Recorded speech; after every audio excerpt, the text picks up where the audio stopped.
नमस्कार, खबरें दिन भर में आपका बहुत बहुत स्वागत है। आप देख रहे हैं भारत टाइम्स। राजस्थान में इस बार विधानसभा चुनाव की टिकट वितरण में बड़ा खेला हो गया। बीजेपी कांग्रेस ने भले ही अपने कई प्रबल दावेदारों को टिकट नहीं दिया, लेकिन दावेदार पार्टी की रणनीति से कहीं आगे निकल गए। उन्होंने अपनी ही पार्टी को छोड़कर विरोधी पार्टी ज्वाइन कर ली और टिकट ले लिया। ऐसे में दावेदारों को भले ही बदल गए हो, लेकिन वह चुनाव में डटे रहे हैं। राजस्थान में अजमेर जिले के किशनगढ़ विधानसभा सीट से हॉट सीट के रूप में देखा जा रहा है। असल में बीजेपी ने अपनी पहली ही सूची में इसमें वर्तमान सांसद इस सूची की सीट पर विधायक रहे भगीरथ चौधरी को टिकट देकर मैदान में उतार दिया। बीजेपी ने साल 2018 में इस सीट पर विकास चौधरी को मैदान में उतारा था। वो उस समय दूसरे स्थान पर रहे। उस चुनाव में कांग्रेस प्रत्याशी नंदलाल जाट चौथे स्थान पर थे। इस सीट पर 2018 में निर्दलीय के तौर पर सुरेश टांक जीतने में कामयाब हो गए, लेकिन इस बार बीजेपी ने भगीरथ चौधरी को टिकट दे दिया। विकास चौधरी कांग्रेस की गोद में चले गए।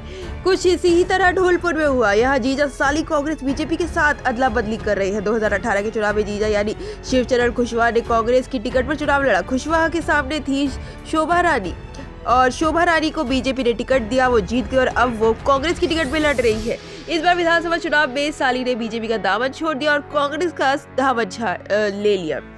कुछ इसी तरह मामला इस जिले की बाड़ी विधानसभा सीट पर भी रहा। बाड़ी विधानसभा सीट में नजरा साल 2018 में बदला हुआ नजर आ रहा है। बीएसपी की सीट पर साल 2008 में विधानसभा चुनावों में जीत दर्ज की।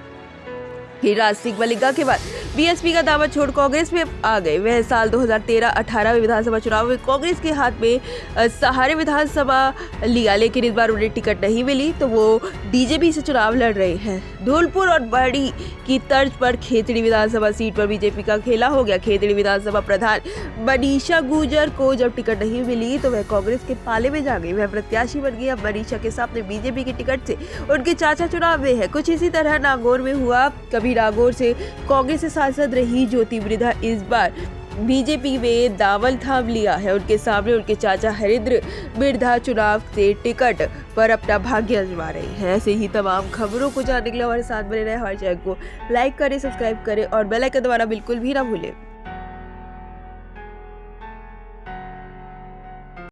सच दिखाते हैं और सच को देखने के लिए हमारे चैनल को लाइक करें, सब्सक्राइब करें और बेल आइकन दबाना बिल्कुल ना भूलें।